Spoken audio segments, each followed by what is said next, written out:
Karena yang paling utama ya IDS menawarkan itu kuliahnya sambil kerja. Dan pas saya nanyanya sama admission itu kan ternyata kuliahnya emang malam ya. Kecuali emang ada yang pagi, tapi kan Sabtu gitu. Nah itu sebenarnya waktunya pas banget gitu, fleksibel gitu. Halo Innovators, kembali lagi bersama saya Dennis Kumara, GM Marketing dari IDS Digital College. Dan kita masuk ke sesi yang baru di IDS Talk. Nah, kali ini saya bersama dengan Rahmat, salah satu mahasiswa IDS Digital College juga. Dan mungkin Rahmat boleh memperkenalkan dirinya, silakan.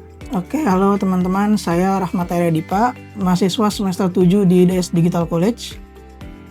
Oke, angkatan berapa? Angkatan tahun 2022. 2022, berarti sekarang sudah mulai memasuki semester? Pengen masuk semester 8. Masuk semester 8, berarti udah semester akhir ya? Iya, semester akhir. Magang dan skripsi lagi nih? Belum skripsi sih, bentar lagi. Sekarang sih masih jatuhnya MSIB ya? Oke, masih di MSIB masih ya? Di MSIB, nanti semester yang baru ini baru masuk ke dalam skripsi. Ya, oke, Iya. Rahmat. Kita ngobrol-ngobrol hari ini. Mungkin kamu boleh ceritain latar belakang kamu dulu sebelum masuk ke IDS. Kamu apakah dari SMA atau dari SMK? Silakan. Jadi saya tuh dari SMK ya kok, administrasi perkantoran lebih tepatnya. Oke. Nah, habis itu lulus dari SMK, apakah langsung kuliah atau sempat bekerja dulu atau gimana? Enggak, jadi saya tuh kerja dulu ya selama 2018 tuh ke 2022, berarti udah 4 tahunan ya. Oke. Iya, udah 4 tahunan saya kerja, baru saya masuk kuliah tuh. Jadi gapnya panjang ya, 4 tahun. Iya. Nah, selama 4 tahun itu kerjanya di bidang apa memangnya? Ganti-ganti sih aku. Saya pernah jadi barista. Barista, terus naik itu ke procurement. Naik ke procurement. Itu yang di 4 tahun ya. Tapi kan saya masih lanjut nih. Kuliah sambil kerja tuh, terus masuk ke bidang admin finance. Nah, itu sih yang terakhir itu. Oke. Nah, waktu habis bekerja atau selama 4 tahun bekerja ini, terus kenapa akhirnya kepikiran kayaknya harus kuliah nih gitu? Wah, ini karena udah mulai kepikiran sih kalau kuliah itu emang sepenting itu ternyata ya. Kan kita butuh, kebanyakan tuh sekarang emang ijazah S1 terutama itu dibutuhkan banget ya buat upgrade entah salary, entah kemampuan juga kan. Itu sih Pak. Oke, ada nggak titik poin di mana setelah 4 tahun bekerja tadi, udah nih emang harus ambil kuliah kayaknya? Iya, itu pada tahun 2022 itu sih, dan kebetulan itu kan IDS Digital College ini IGS-nya muncul tuh. Nah, saya coba daftar lah. Kayak gitu. Oke, jadi berarti tahu IDS tuh dari ads di Instagram. Iya, IGS ya. Oke. Nah, kamu kan tadi SMK-nya perkantoran. Nah, kan IDS IT nih. Kenapa akhirnya kamu bilang kayaknya kuliahnya IT aja jadi di IDS gitu? Karena waktu itu saya mikirnya itu kok prospek IT itu masih luas banget sih emang. Dan emang masih naik terus ya, nggak ada turunnya gitu loh. Jadi saya mikir ya IT nih bagus nih gitu. Sesimpel itu sih. Oke. Dan kamu ambil dari jurusan Teknik Informatika. Oke, berarti kita biasa kadang menyebutnya sebagai software engineering sebenarnya ya. Cyber security. Oke. Nah, kenapa pilih IDS? Selain karena muncul ads-nya tadi, tapi kan banyak nih sebenarnya. Iya. Karena yang paling utama ya IDS menawarkan itu kuliahnya sambil kerja. Dan pas saya nanyanya sama admission itu kan ternyata kuliahnya emang malam ya. Kecuali emang ada yang pagi, tapi kan Sabtu gitu. Nah, itu sebenarnya waktunya pas banget gitu, fleksibel gitu. Jadi tetap bisa kerja sambil kuliah tanpa keganggu gitu loh.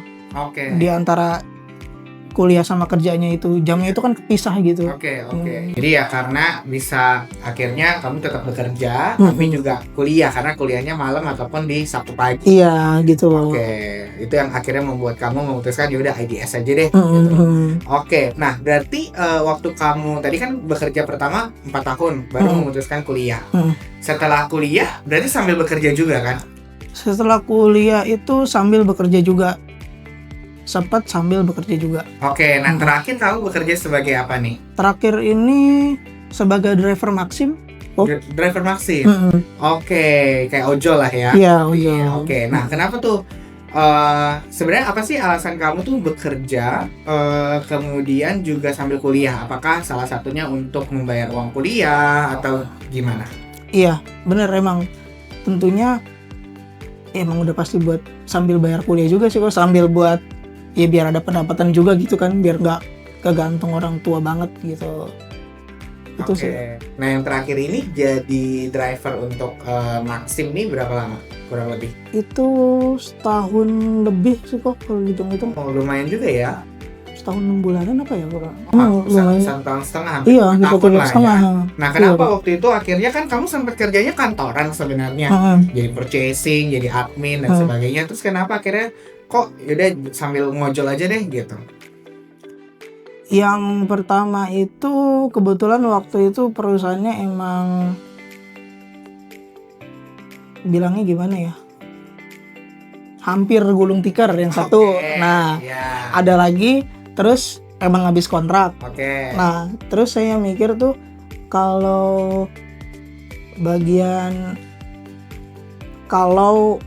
sebagai driver itu lebih fleksibel lagi waktunya. Nah saya mikirnya gitu waktu itu.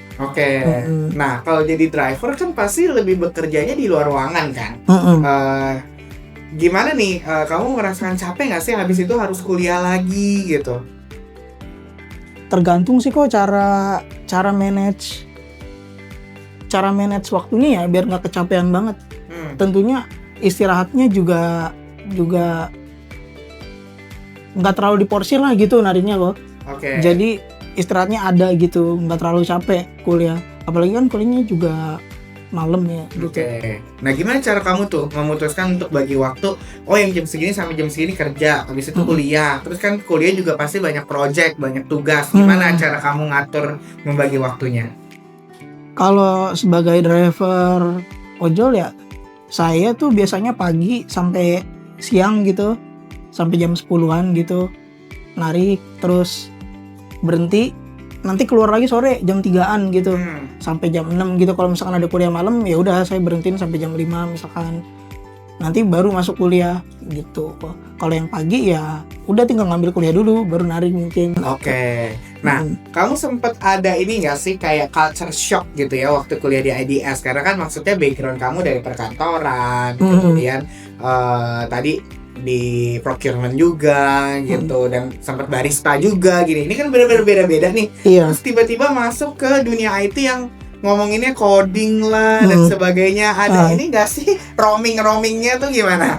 Emang waktu pertama kali masuk itu semester 1 masih oke nih,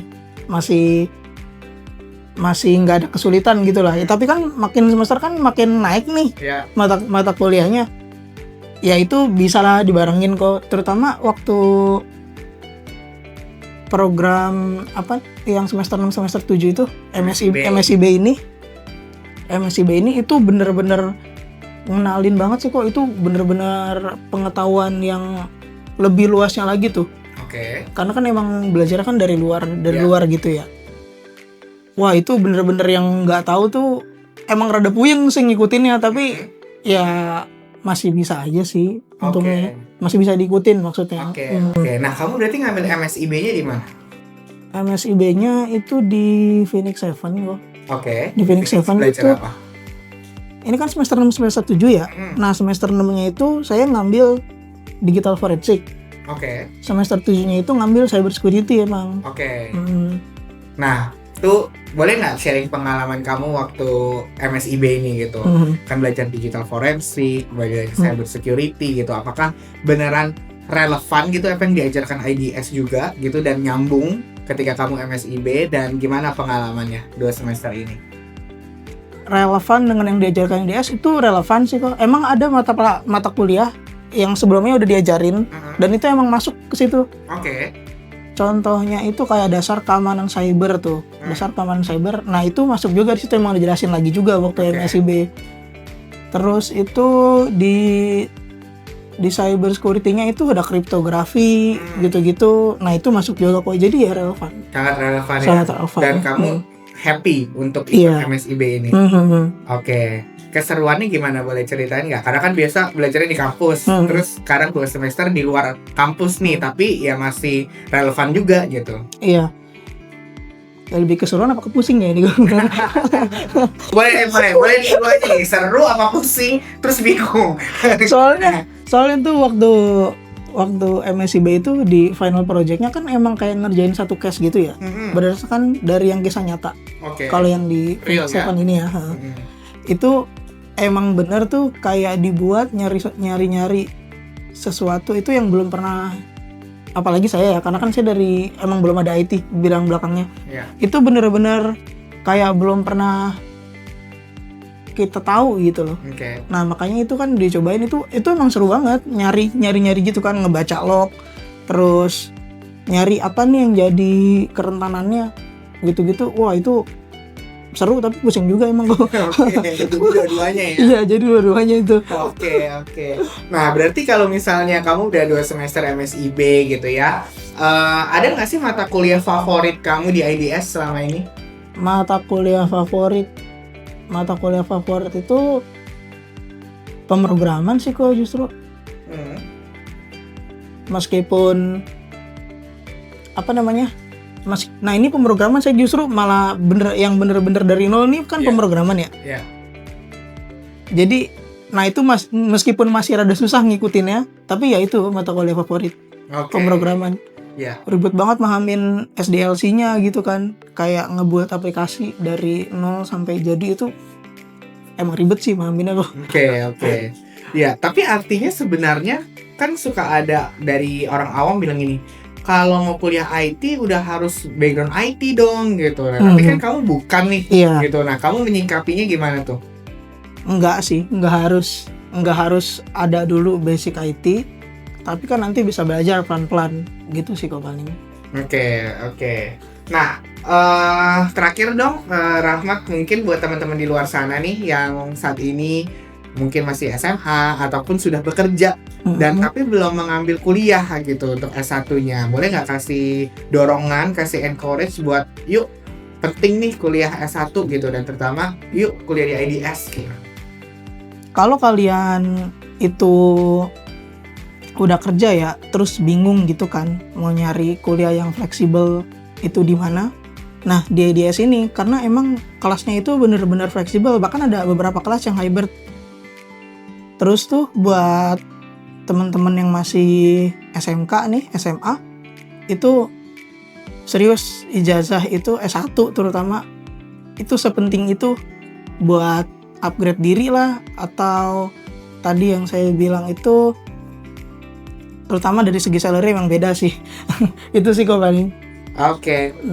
Kalau gitu thank you so much Rahmat udah mampir ke IDS Talk dan berbagi inspirasi buat kita semua juga. Oke, teman-teman, sampai ketemu lagi di episode berikutnya. Thank you.